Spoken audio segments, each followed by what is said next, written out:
Hello everyone, ओम नमः शिवाय and welcome back to the channel.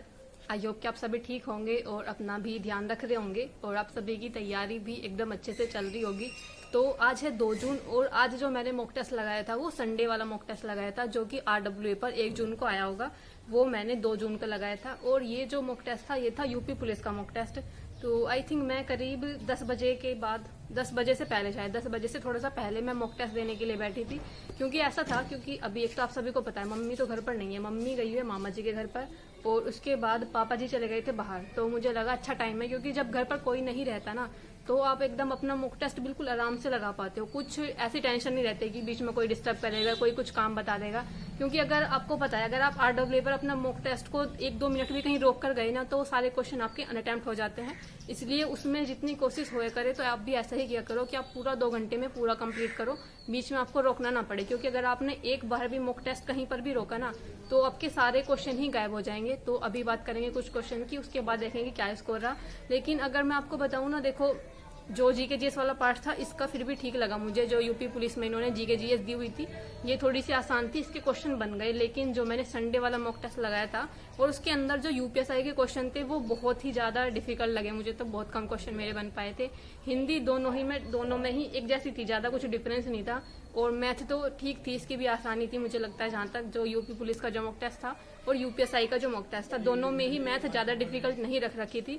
लेकिन अगर मैं रीजनिंग की बात करूं तो रीजनिंग थोड़ी सी ऐसा था, कुछ क्वेश्चन मेरे गलत हुए हैं यूपी पुलिस वाले में। क्योंकि उसके अंदर ज्यादा क्वेश्चन थे जैसे कि कथन निष्कर्ष वाले, कथन धारणा वाले, पूर्व धारणा वाले।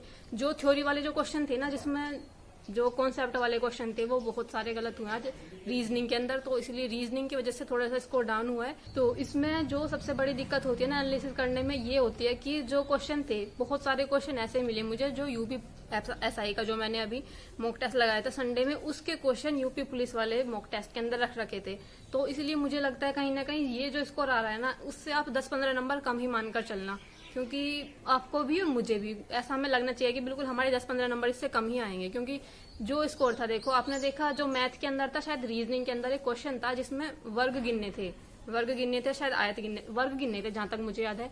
वो क्वेश्चन रिपीट हुआ है, वो यूपी एसआई वाले मॉक टेस्ट में भी आया था, वो यूपी पुलिस वाले मॉक टेस्ट में भी था। तो यहाँ पर आपको 2-3 नंबर का बेनिफिट हुआ, जितने का भी बैठता है 1.5 का शायद यूपी पुलिस में। तो यहाँ पर इतने नंबर का बेनिफिट हुआ। उसके बाद जो जीके जीएस में क्वेश्चन आया था कि भारत की जो रैंक है क्या रही है, वो HDI में, ह्यूमन डेवलपमेंट इंडेक्स में उसकी क्या रैंक रही है भारत की, ये क्वेश्चन रिपीट हुआ था। ये तो मैं सिर्फ 2 ही क्वेश्चन आपको बता रही हूँ जो रिपीट हुए हैं, जो आपने भी देखे होंगे। और भी क्वेश्चन होंगे जो मैंने इतना ध्यान नहीं दिया लेकिन वो रिपीट हुए होंगे। तो इसकी वजह से कितने सारे नंबर का, मुझे लगता है 6-7 नंबर, 5-6 नंबर तक का हमें बेनिफिट मिल जाता है। इतने नंबर इंक्रीज हो जाते हैं अगर हम पहले कोई मॉक टेस्ट लगा लेते हैं। इस वजह से ही कहीं ना कहीं पूरा एनालिसिस सही से नहीं हो पाता कि क्या आपकी स्कोर चल रहा है, कितनी आपकी तैयारी है। इसलिए मैं अभी पूरा टेक्स्ट बुक पर लगाकर देखूंगी, क्योंकि वहां मुझे एकदम जनरल लगता है कि हाँ जितना स्कोर आया शायद इतना ही मेरा बन पाएगा। क्योंकि जितना RWA पर आ रहा है ये शायद उतना नहीं हो पाएगा। तो फिलहाल चलो बात करते हैं कुछ क्वेश्चन की, क्वेश्चन के बाद बात करेंगे कि स्कोर क्या रहा है। तो पहले कुछ क्वेश्चन देख लेते हैं।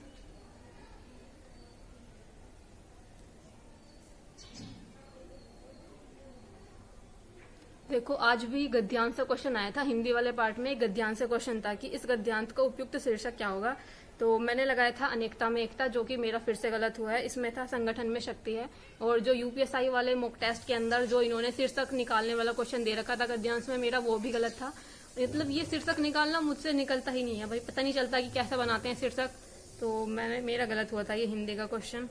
उसके बाद रीजनिंग में एक क्वेश्चन था कि कुछ खरगोश बत्तख है, कुछ बत्तख कुत्ते हैं, कोई भी कुत्ता घोड़ा नहीं है, ये वाला क्वेश्चन था। और इसमें इन्होंने सिर्फ केवल निष्कर्ष थर्ड निकलता है ऐसा बोला है। देखो मुझे पता है थर्ड वाला बिल्कुल ठीक है, बिल्कुल ठीक बैठ रहा था वो जो हमने डायग्राम बनाया था उसके अकॉर्डिंग। लेकिन पहला और दूसरा भी तो ठीक होना चाहिए थे, क्योंकि कोई भी घोड़ा बत्तख नहीं था और कोई भी कुत्ता खरगोश नहीं था। तो इन वाले क्वेश्चन में मेरी थोड़ी सी गलतियां हो रही है, पता नहीं मुझे इन नहीं वालों में क्या कंफ्यूजन हो रहा है। थर्ड वाला तो सबको ही दिख रहा था क्लियरली कि बिल्कुल ठीक है, लेकिन मुझे पहला और दूसरा भी बिल्कुल ठीक लगे, क्योंकि उनमें डायग्राम कोई सा भी अटैच नहीं हो रहा था। जब अटैच नहीं हो रहे थे तो वो उसमें कैसे जाएगा। इसलिए मैंने सुना था कि तीनों ही सही है, जो कि इन्होंने माना है गलत। इन्होंने बोला है कि केवल तीसरे वाला सही है। तो रीजनिंग का ये भी गलत था।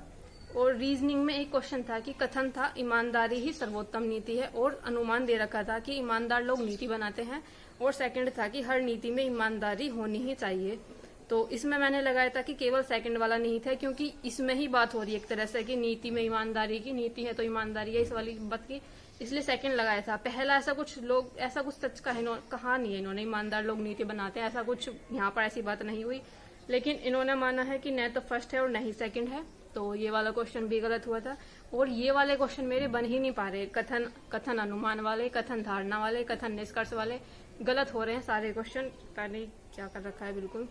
उसके बाद एक और क्वेश्चन था रीजनिंग में ही कि एक चुनाव के दौरान विपक्षी दल ने कहा पिछले 5 वर्षों में कीमतों में वृद्धि को देखे और मान्यताएं थी कि इस बार हमारे दल को सत्ता में मौका दे। और ये मैंने लगाया था कि केवल अनुमान 2 निहित है कि यदि आप सत्ता के इसी दल को दोबारा चुनेंगे तो कीमतें बढ़ेंगी। इसमें इन्होंने माना है कि दोनों निहित है, तो ये वाला क्वेश्चन भी मेरा गलत हुआ था। पता नहीं कैसे ही हो रहे हैं सारे क्वेश्चन। तो उसके बाद एक रीजनिंग में ही क्वेश्चन था शायद ये, आप दहेज विरोधी हैं तथा अपने विवाह में आपने दहेज न लेने का प्रण लिया है, विवाह के सभी, पूरा ये क्वेश्चन दे रखा था इन्होंने। और मैंने इसमें लगाया था कि आप उनसे विनम्रता पूर्वक उपहार न लेने के लिए क्षमा मांगेंगे, क्योंकि कुछ दिन पहले बिल्कुल ऐसा ही सेम ऐसा सा ही क्वेश्चन आया था, उसमें यही वो लगाया था कि आप मना कर दोगे। अब ऐसा तो नहीं है कि भाई आपको कोई दे रहा है दहेज तो आप ले लोगे, मतलब कि किसी ने थोड़ा सा आराम से बोला था आपने दहेज ले लिया। तो ये चीज मुझे लग रहा है कि शायद इसमें यही होना चाहिए था। इसमें डी ऑप्शन था कि उसमें बोला था कि अगर किसी ने इतना स्नेह पूर्वक प्रेम पूर्वक इतनी भेंट की है तो उसे क्या था, उसको स्वीकार कर लेंगे। तो ये क्वेश्चन मेरा गलत हुआ है। इसमें मैंने लगाया था कि उपहार को विनम्रतापूर्वक मना कर देंगे, तो ये क्वेश्चन भी मेरा गलत हुआ है। आज मेरे सारे क्वेश्चन ऐसे ही गलत हुए हैं जिसमें इस टाइप की थ्योरी लिखी हुई थी। एक और क्वेश्चन था ऐसे ही कि आप एक वरिष्ठ प्रशासनिक अधिकारी, आपके अधीन एक कर्मचारी आपसे अनुमति लेकर, ये पूरा क्वेश्चन दिया हुआ था। इसमें मैंने लगाया था कि उसको जगाने के लिए उसके घर वालों को कहेंगे। अब मतलब भाई आप कहीं ड्यूटी कर रहे हो, कहीं कोई अर्जेंट काम है, मान लेते भाई कोई जाकर सो गया, आपके जो कोई साथ काम करने वाला है वो घर जाकर सो गया, तो अब कोई अर्जेंट काम है तो आपको उसको जगाना तो पड़ेगा ही ना, बुलाना तो पड़ेगा ही। ऐसा थोड़ी ना कि भाई तू सो आराम से, या काम हम कर लेंगे। तो ये क्वेश्चन मुझे लगा थोड़ा सा कहीं ना कहीं इसमें कि इन्होंने दिया भी ऑप्शन कि उसे जगाने पर ऑफिस फोन करने को कहेंगे, तो ये था यहाँ पर इन्होंने ये माना था।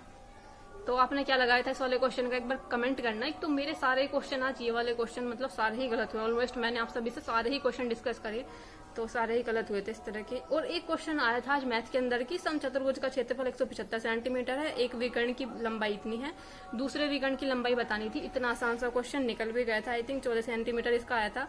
लेकिन बी वाला ऑप्शन और सी वाला ऑप्शन दोनों एक ही जगह दे रखे थे, इसलिए मैंने बी चूज किया। इन्होंने सी को माना है जो कि कहीं से भी ठीक नहीं है, तो ये क्वेश्चन गलत था क्योंकि इसके अंदर ऑप्शन तो 3 दे रखे थे लेकिन बी वाले ऑप्शन में ही 2 ऑप्शन दे रखे थे, तो ये वाला क्वेश्चन भी हुआ था गलत। और यही था लास्ट क्वेश्चन, इतने ही क्वेश्चन मैंने रखे थे, 7 क्वेश्चन हमने डिस्कस किए, जिसमें से आप देखोगे रीजनिंग की थ्योरी वाले सारे क्वेश्चन मेरे गलत थे। मैथ में यही क्वेश्चन मेरा शायद एक गलत था, जिसमें इनकी वजह से ही गलत है, ये गलत ऑप्शन दे रखा है, तो कुछ गलतियां हो जाती है। चलो हो गया था ये। तो मैथ वाले पार्ट की अभी बात करते हैं। देखो मैंने सभी सब्जेक्ट में आपको बता दिया कि किस में क्या गलतियां हुई थी। और रहा जीके वाला बात, उसमें कुछ बताने का ऐसा था नहीं, जितने क्वेश्चन हुए हो गए, जितने नहीं हुए वो सारे गलत थे। तो अभी बात करते हैं मैथ वाले पार्ट की। मैथ में मेरे 24 क्वेश्चन ठीक हैं, एक क्वेश्चन गलत है। 39 मिनट सही क्वेश्चन को करने में लगे थे और गलत क्वेश्चन को करने के लिए 34 सेकंड दिखा रहा है। गलत क्वेश्चन वही है जो अभी मैंने आप सभी को दिखाया, वो समचतुर्भुज वाला जो क्वेश्चन था उसमें एक विकर्ण निकालना था, तो ये था।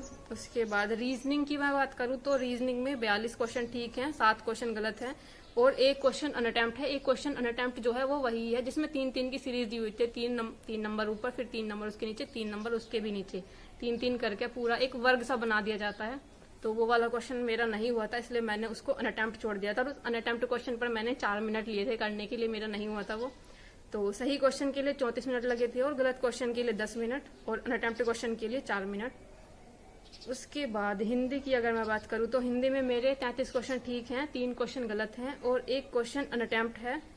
और हिंदी को करने में मुझे टाइम लगा था 13 मिनट सही क्वेश्चन को करने में, और गलत क्वेश्चन को करने में 1 मिनट, और अनअटेम्प्ट क्वेश्चन को करने में 17 सेकंड। मुझे नहीं पता है कौन सा अनअटेम्प्ट क्वेश्चन, मुझे लगता है गलती से रह गया होगा, क्योंकि हिंदी में तो मैं कोशिश करती हूँ कि चाहे कोई सा क्वेश्चन मुझे आ रहा है नहीं आ रहा है, फिर भी मैं सारे ही अटेम्प्ट करूँ। मैं अगर किसी सब्जेक्ट में छोड़ती हूँ तो वो जीके जीएस वाला पार्ट होता है जिसमें मुझे नहीं आ रहा, उसके स्किप कर देती हूँ, या फिर कुछ रीजनिंग के हो गए। बाकी सभी सब्जेक्ट में सारे ही मैं अटेम्प्ट करती हूँ क्वेश्चन। उसके बाद जीके जीएस की अगर मैं बात करूँ तो जीके जीएस में 25 क्वेश्चन ठीक हैं और 7 क्वेश्चन गलत हैं। 8 मिनट सही क्वेश्चन को करने में लगे थे, 2 मिनट गलत क्वेश्चन को करने में, 6 क्वेश्चन अनअटेम्प्ट थे और इन 6 क्वेश्चन में जो अनअटेम्प्ट थे इसके लिए लगी थी 1 मिनट। तो जीके जीएस में ये स्कोर रहा था।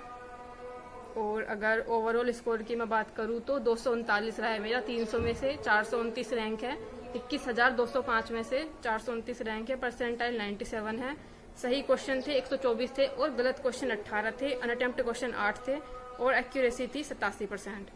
तो ये रहा था कुछ मेरा ओवरऑल स्कोर। और मुझे नहीं लगता इससे सही से एनालिसिस हो पाएगा, क्योंकि इतने क्वेश्चन तो रिपीट हो रहे हैं। मतलब 2-3 क्वेश्चन तो मुझे याद हैं जो रिपीट हुए हैं, उसके बाद कुछ ऐसे भी होंगे जो मुझे नहीं याद है लेकिन वो क्वेश्चन रिपीट हुए हैं। और बस यही था। और एक वो भी था रिवर्स रेपो दर, वो रेपो दर वाला क्वेश्चन था एक शायद, है ना, तो वो क्वेश्चन भी रिपीट हुआ था। जब 12-12 ऐसे क्वेश्चन रिपीट हो रहे हैं तो आपको इसमें मुझे लगता है 10 से 15 नंबर हमें कम ही मानकर चलने चाहिए, जितने भी हमारे नंबर इस टाइम पर आ रहे हैं। तो ये रहा था स्कोर। बाकी आप सभी की तैयारी कैसी चल रही है, और जो क्वेश्चन मैंने पूछे थे उनको एक बार प्लीज कमेंट कर देना। बाकी आपका कोई क्वेश्चन हो तो प्लीज उसको भी कमेंट कर देना, अपना स्कोर जरूर बता देना। उससे ना मुझे भी थोड़ी सी आसानी रहती है। जैसे मैं आप सभी का एनालिसिस कराती हूँ, आपको पता चल जाता है कि सब्जेक्ट में क्या स्कोर है। जब आप अपना स्कोर बताते हो तो मेरे लिए भी वो थोड़ा एनालिसिस का ही काम करता है कि किसका कितना स्कोर आ रहा है। तो अपना स्कोर प्लीज कमेंट कर देना। बाकी मिलते हैं नेक्स्ट वीडियो में, तब तक के लिए bye bye, take care and Radhe Radhe.